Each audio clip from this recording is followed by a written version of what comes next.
Hey everyone, in this lecture we are going to be reviewing 14th century art in Europe. Before we get into detail about the artists and their works, I want to give you a brief overview of what was happening during these times. It was during the 14th century that the writings of Dante, Petrarch, Chaucer, and Christine de Pizan were being read for the first time. Petrarch, who was a poet, along with many others, held a great appreciation for Greek and Roman authors, and they also believed in observing the people living around them. Similar to Petrarch, so too were the murals of Florentine artists. Giotto di Bondone also rooted in his observations of the surrounding people. Giotto gave humanity and dignity to the characters and his narrative frescoes. During the 14th century, society was growing with wealthy merchants who supported the arts as patrons. Patrons are people who give financial support to a person or organization. In relation to what we are talking about in this class, a patron is someone who is supporting the arts by purchasing their artwork. Artists during these times learned through an apprenticeship. To become an apprentice, one had to be accepted into a guild of their chosen craft. But in those times, you had to already have been producing work, and you'd have to be able to produce work at a master level, meaning your talents had to have been exceptional. Even though the early part of the 14th century was flourishing, by mid-century, crisis had swept over Europe. During the early part of the century, prosperity flourished, and so did the population.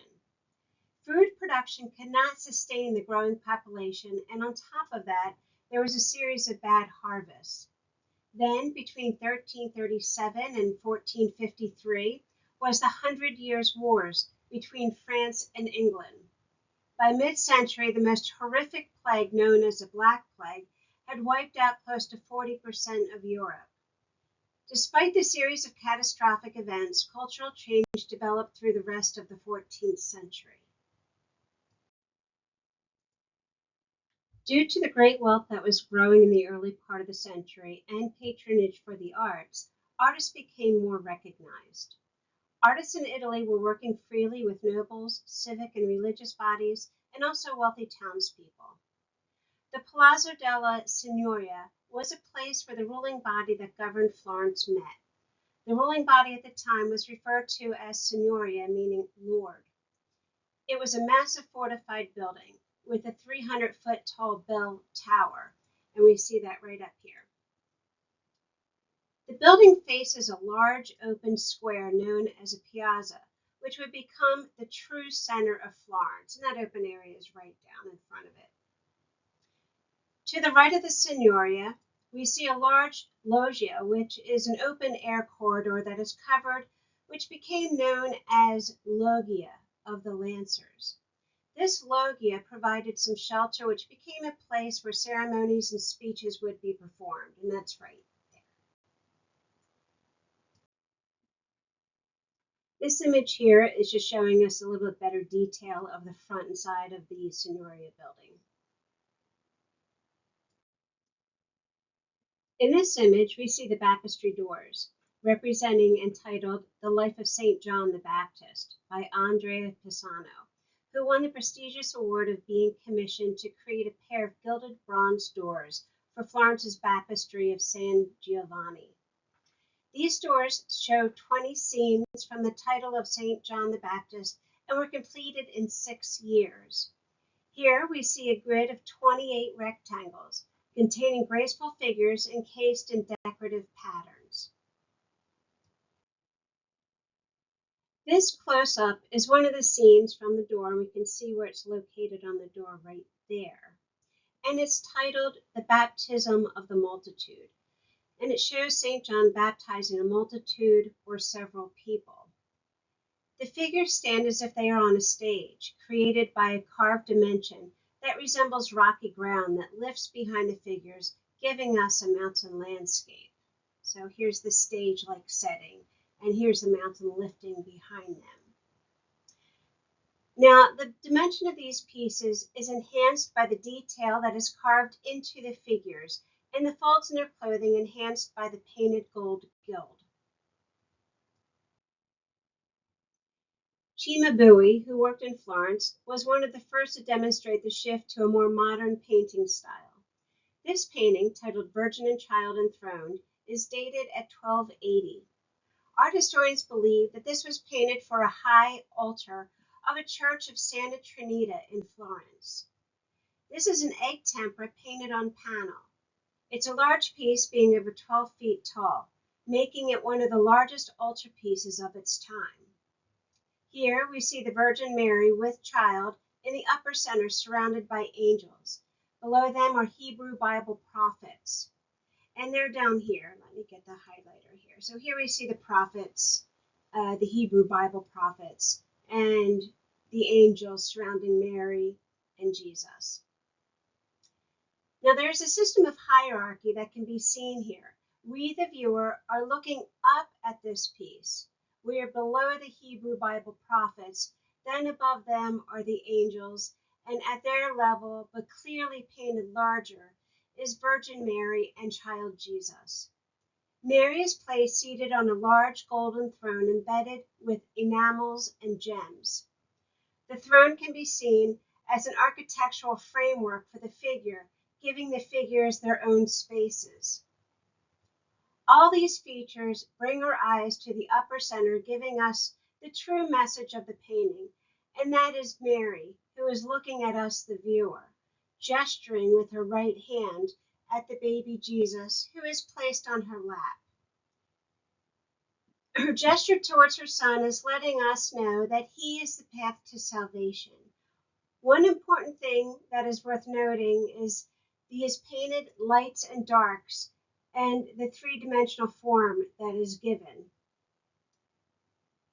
His subtle use of lights and darks of pigment tones to give three-dimensional forms and how he creates naturalistic warmth to the figures will inspire future Florentine painters. One of Cimabue's most well-known and successful students was Giotto di Bondone, mostly known by just the name Giotto. Here we see how Giotto succeeded his teacher, where Cimabue's style was starting to become warmer and more natural through the pigments and shading. Cimabue's style was still reminiscent of the Byzantine influence with its stiffness. Here, Giotto abandons the previous style and revived the use of using live natural models. In this piece, also titled Virgin and Child Enthroned, painted 30 years after Cimabue's piece, between the years 1305 to 1310, we see a greater use of space in the forms and more sculpturally solid. Cimabue's influence can be seen in how the figures are within a symmetrical composition, very similar to his predecessor, and in how the angel's wings were painted in the foreground. So you can see the composition is essentially the same, and if you look at the way the angel's wings were painted, very similar in manner. In Giotto's version, we can see the use of foreshortening, especially in Mary's knees. We can better see a physical form of her body under the clothing. Here you can see the form of the body underneath the tunic, and the tunic is her top there, and then her knees under her draped gown right here. And that's through the use of foreshortening and the deeper values and highlights that are given on the painting. Her face is less delicate and has more dimensionality. Also, the way she is holding the child Jesus is more realistic and less contrived. Instead of Mary pointing to him, giving the viewer a message of a path or salvation, here Mary is balancing the child on her lap by holding his leg. The throne is more perspective than before, providing more depth to the painting. We can see many of the angels peering through the openings of Mary's throne. Unlike Cimabue's version, where we see every face of every angel, here we see the faces and halos of the angels being overlapped, thus adding to the new sense of depth or space. And if you look, you can see the perspective and how much more dimensional the throne is and the windows here that the angels are looking through. Also referred to as the Arena Chapel, since it was constructed on the site of an ancient Roman arena, Giotto also worked in northern Italy, specifically Padua, where he was commissioned to paint frescoes for the Scrovegni Chapel. Here we are looking at the interior west wall. It's simple, barrel vaulted, and you can see the barrel vault there. Room had large walls completely covered in frescoes that he had painted. To give you a better sense of the interior of this, I just wanted to show you another angle or another perspective. This is the east wall instead of the west wall. This way you can see how the building was really filled with frescoes and the barrel vaulting was on both sides. There were two techniques used in mural painting at that time. One is buon fresco, which is water-based paint is applied onto wet plaster, thus becoming part of the plaster, making it more durable. There's a chemical reaction that occurs as the paint plaster dries, bonding the pigments into the wall surface. There's an Italian term used with the buon or true technique, and that is giornata, meaning a day's work, because a painter only plasters and paints as much as could be completed in a day. The second method is not as durable. It is called fresco secco. It is when paint is applied to dry plaster, which, because it's not fused with the wet plaster and only applied on the surface, it is prone to cracking off and fading over time. In the Scrovegni Arena Chapel frescoes, Giotto paints the entrance wall with the Last Supper, which we cannot see in this picture. Along the sanctuary wall, Giotto paints three scenes from the life of Christ. The Annunciation is seen over the architectural frameworks on both sides of the tall arched opening. Below on both sides on the wall are scenes of Judas betraying Jesus, where he receives payment for his betrayal, and a visitation where the Virgin Mary, who, pregnant with God's incarnate, embraces her cousin Elizabeth. Virtues and vices are themes that are found in Giotto's program of frescoes decorating the Scrovegni Chapel. If you look to the left where the yellow circle is, are a detail of four events that we will soon discuss. But first, we are going to look at Kiss of Judas, which is on the right in the yellow square. In the Kiss of Judas, which is what we are looking at now, we witness the first step that leads to Jesus' crucifixion, which is Judas kissing Christ, identifying him to his captors. And here we see Judas, this is Christ, and he's kissing Christ. He's identifying him to his captors. The two main characters here are slightly off-center. Judas's coat is covering most of Christ as Christ stands calm in the middle of the chaos that is unfolding. In the background, we can see the chaos and the fighting, and here we can see someone blowing a horn, adding to the chaos. And on the left, if you notice here, right there, you can see Peter right here. This is Peter, and he's lunging forward, trying to sever the ear off the high priest's assistant, who is right there.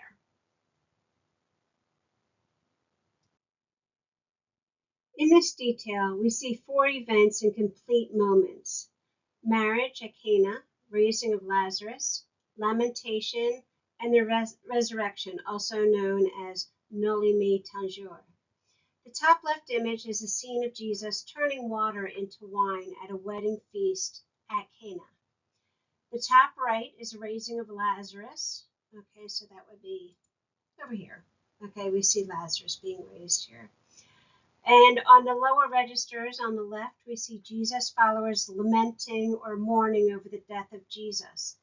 This scene is visually linked by a diagonal line from the hillside, which creates a nice composition of elements. So if we look at this hillside here, it just kind of nicely links down into the lower register. And in the last register on the lower right, it's also linked by the horizontal hillside for the resurrection, which is right over like that. So nice compositional elements between these registers. In Sienese painting in Siena, we see again, just like in Cimabue's works, signs of Byzantine art. The emphasis of jewel-like coloring and the elegantly posed forms was a stylistic characteristic that distinguished 14th century painting in Siena. One of the most well-known painters in Sienese painting was Duccio di Buonancina. He was known for combining Byzantine and French Gothic styles.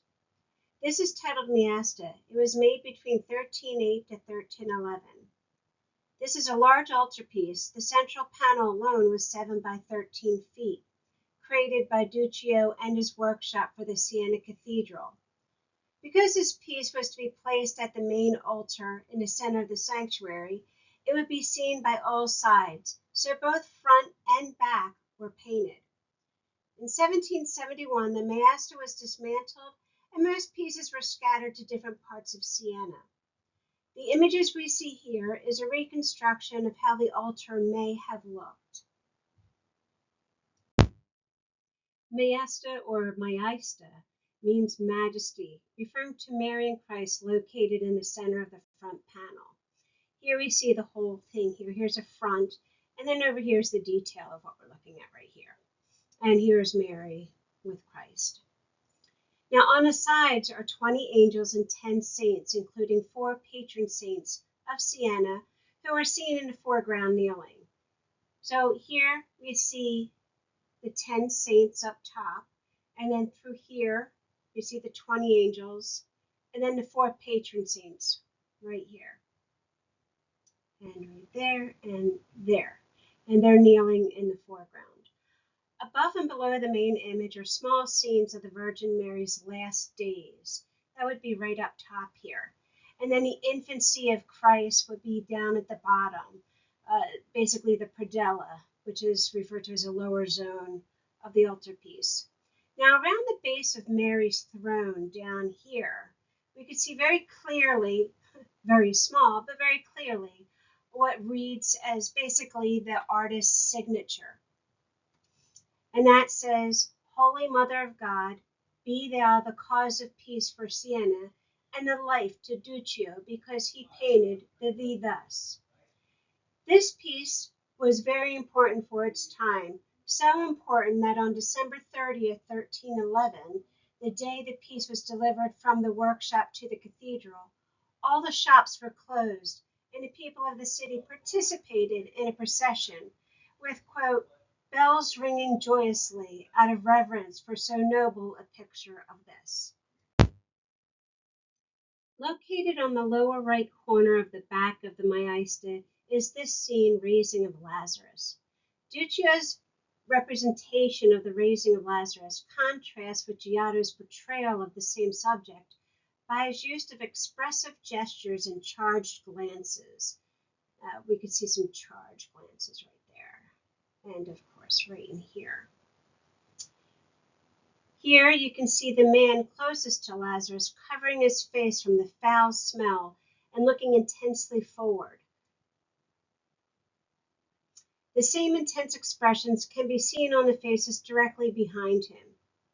In Giotto's painting, there is a stillness to Jesus as he is confronted, where here we see more emotion as he leans forward with his hand out. Duccio uses jewel-like colors in the clothing and gives dimension through the shading of the folds. We can see even more expressive qualities in the betrayal of Jesus, also located on the back of the altarpiece, but in the center, just below the crucifixion scene. So here's a piece we're talking about now, and here's a smaller detail of it, and this is what we're seeing here, and it's right below the crucifixion scene. And then here we see it on the back. Now, Duccio includes several subsequent episodes in the betrayal of Jesus, meaning this is one composition and it contains several moments in a sequence of the narrative. The central theme is Jesus standing in the center with a dark blue mantle and gold trim right here. Judas is approaching from the left side to identify Jesus to his captors. Surrounding the central theme is to the left side the Apostle Peter, who lunges out to sever the ear of a member of the opposite party. And here we see Peter, and here's the knife to sever the ear of the opposite party, which is basically a priest's assistant. Now, if we look to the other side on the right, we can see all the other apostles running to escape the central theme. Unlike many scenes we have looked at so far, this one shows several subsequent scenes, several stories facing away from each other in the same pictorial space. So what we're saying here is there's several scenes in this one image. One here, and then this one is facing away, and then this one is also facing away. However, they're in the same pictorial space. This piece, also made for the Siena Cathedral, was done by Simone Martini and the Poe Mamie, titled Annunciation, from 1333. They were part of a generation of painters who followed Duccio. They also created a three-dimensional form while keeping linear patterns. And here, I'll get the laser, you can see the dimension that they created here. And then it's all over and then up through here. Here we see Mary flanked by two saints right here, and then on the other side here. Gabriel is the angel who appears to have just rushed in, and that's shown. Here's Gabriel, and you can see he's rushed in because you can see the drapery that's still flowing in the wind behind him. His one hand is raised to greet the Virgin. Seen coming from Gabriel's mouth are words that are etched or incised into the gold leaf gesso on the background right here. And what that says is Ave Gratia plena Dominus tecum. The words run from Gabriel's mouth to Mary's ear. They mean, Hail, full of grace, the Lord is with thee. The incised spiritual text into the gold leaf gesso conveys that the angel Gabriel is speaking to Mary. Now, if you look at Mary, she is seen recoiling at a possible shock, and such short notice. You could see the fear of the unexpected intrusion.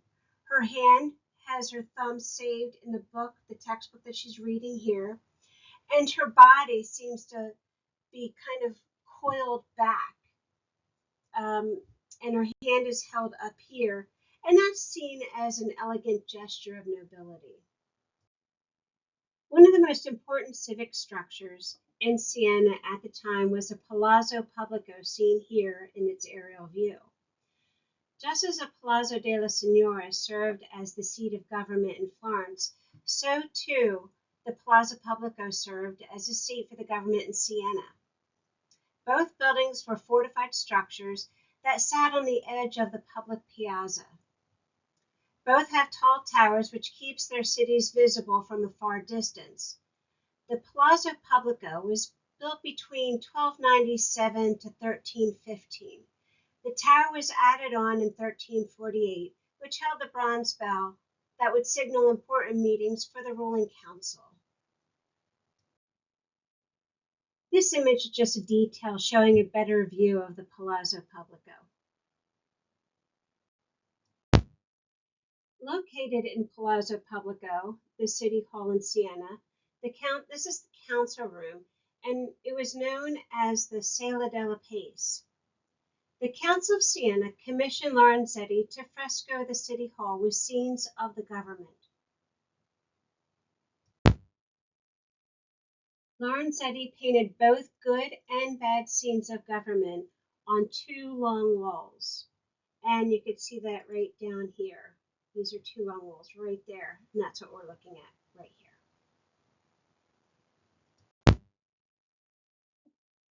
What we're looking at here is the effects of good government in the city and in the country. This is the city scene. For the viewer to see as much as possible, Lorenzetti shifts the viewpoints. In the far upper left is a cathedral dome, which would be right up here. Productive citizens fill the streets along with leisurely people. Entertainers are also seen in the foreground of the left side, holding hands in what appears to be a performance or dance. And we could see that right here. And if you look around, people are just kind of going about their daily lives. You know, there's some merchants here. People are traveling through the streets. This is the right side of the fresco, and it shows the surrounding countryside.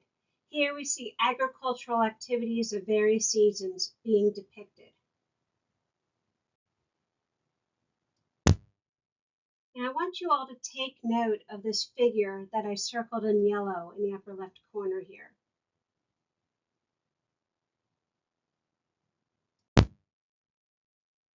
Now, even though we're seeing some variations of color, this is from the same image, it's just taken from different sites.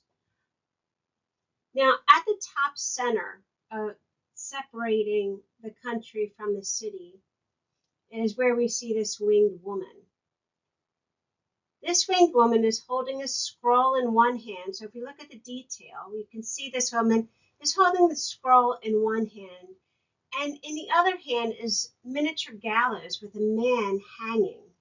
If we look very closely, we can see this figure hanging.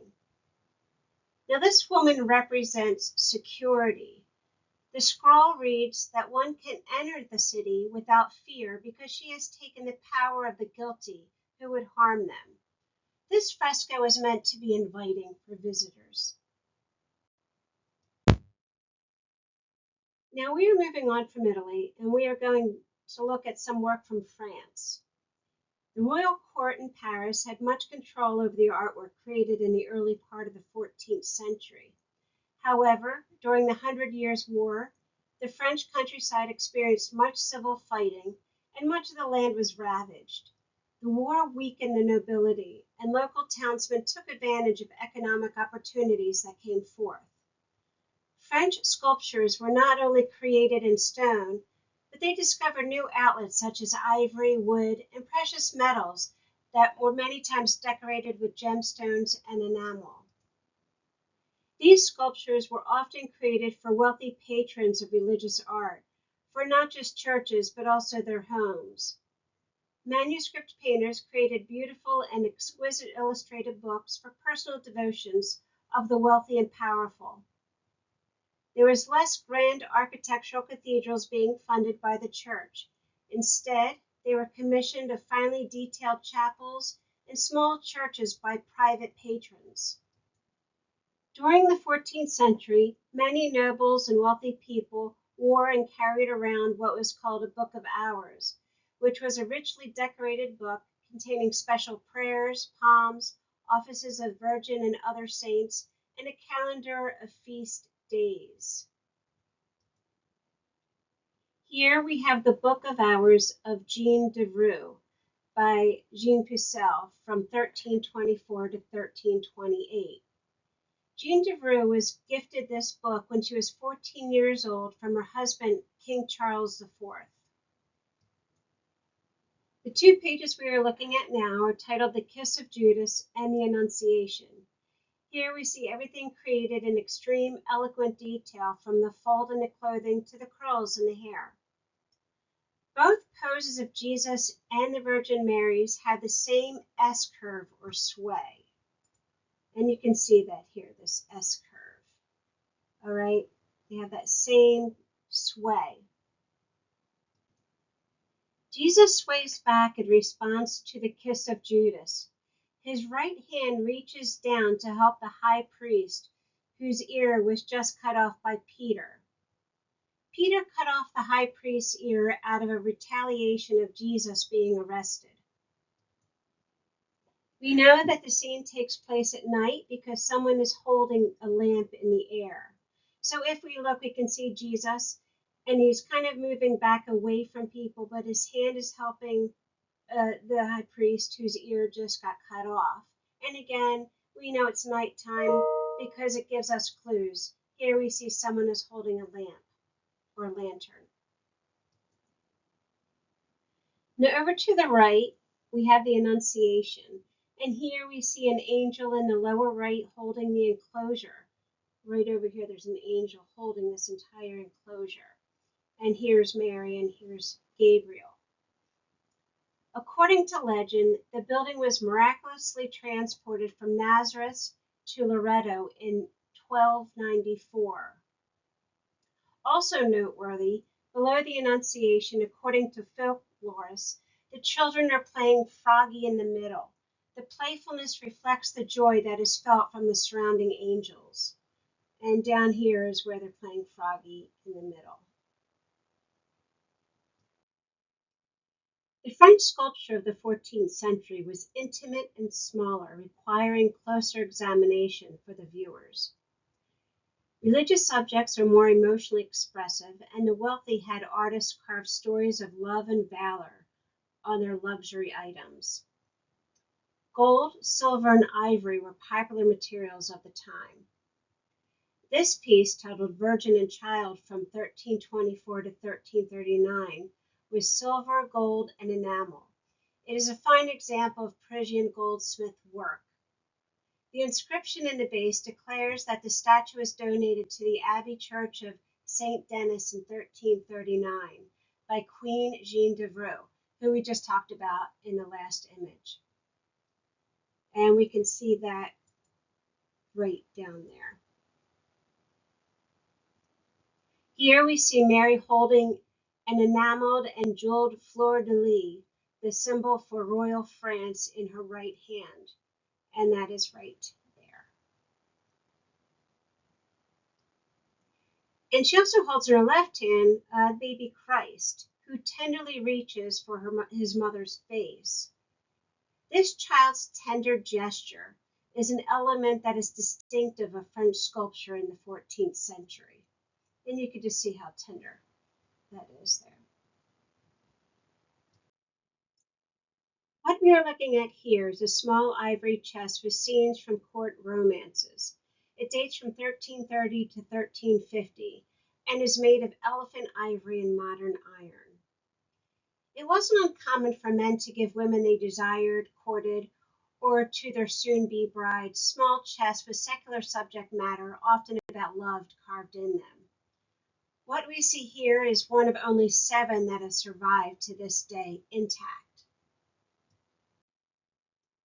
The top of the chest, titled Attack on the Castle of Love, we see 2 knights jousting in a tournament.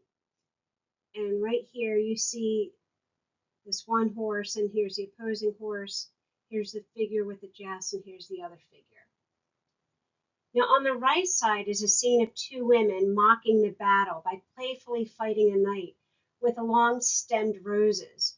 What those symbolized was basically sexual surrender. So here the 2 women are playfully playing with the knight with this long-stemmed rose. To the left of the jousting, which would be over here, we see a scene of knights using catapults and crossbows to hurl roses at the Castle of Love. And you can see the equipment, and the knights are jousting roses up there.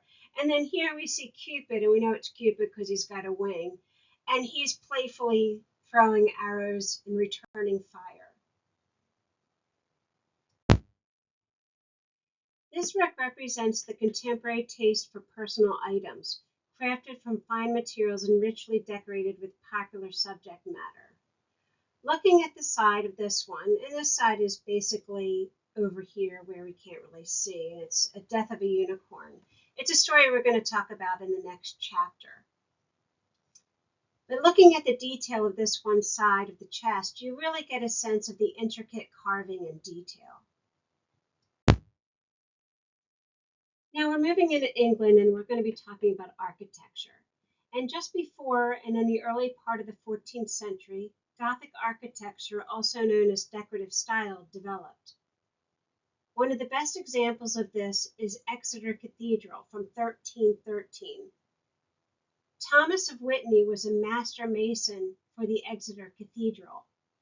Here we see pointed arches, which help to relieve the stress of the other structural elements, allowing the columns to become more slender. And here we can see an example of the pointed arch here. There are also beautiful colonnettes. Those are the areas that look like several columns are placed together.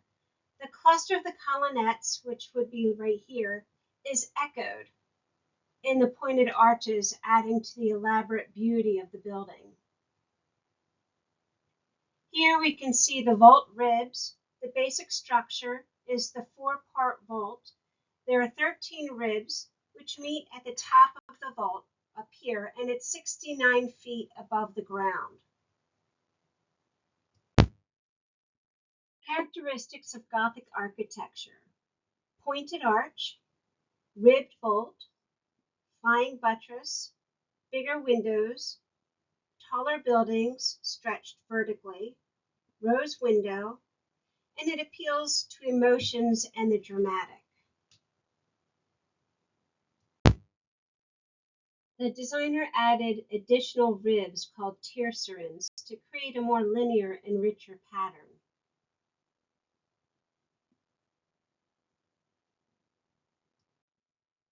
Charles IV made the capital of the Holy Roman Empire in Prague, Germany. The Holy Roman Empire had all but dissolved by the 14th century. The Italian territories had gained their independence and had divided into multiple states of princes and powerful regional associations. The Holy Roman Emperors were now elected by Germans, mostly concentrating on securing their family fortunes. However, they continued to be patrons of the arts. In 14th century Germany, famine, wars, and plagues contributed to the mystical religiosity that inspired images emphasizing both ecstatic joy and extreme suffering. A good example would be this piece titled Vesterbild. Basically, it's a Pieta. Here we see the extreme emotion of the Mother Mary and the lifeless, tortured, limp body of Christ. Charles IV, King of Bohemia, was crowned King of the Holy Roman Empire in 1355. He made Prague the capital of the Holy Roman Empire. Prague had a cathedral overlooking a town, a castle, and a great university. What we are looking at here is the interior of the Church of the Holy Cross, Swabisch Mund. The design and construction of the Church of the Holy Cross originally began in 1317 by Heinrich Parler.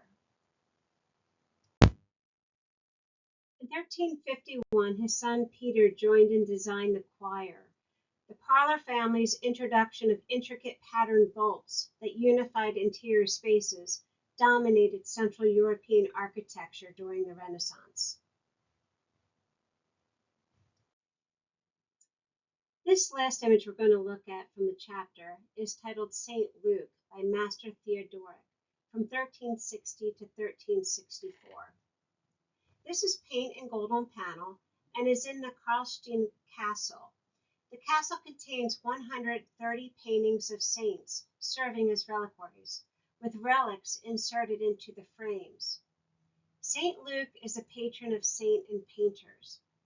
Master Theodoric was the court painter. The way in which he painted St. Luke, who is a patron saint of painters, looking out at the viewer, suggests that this is more of a self-portrait. Master Theodoric is known for combining his preferences of substantial bodies, oversized hands and heads, and dour or haunted faces with the graceful quality of the French Gothic style.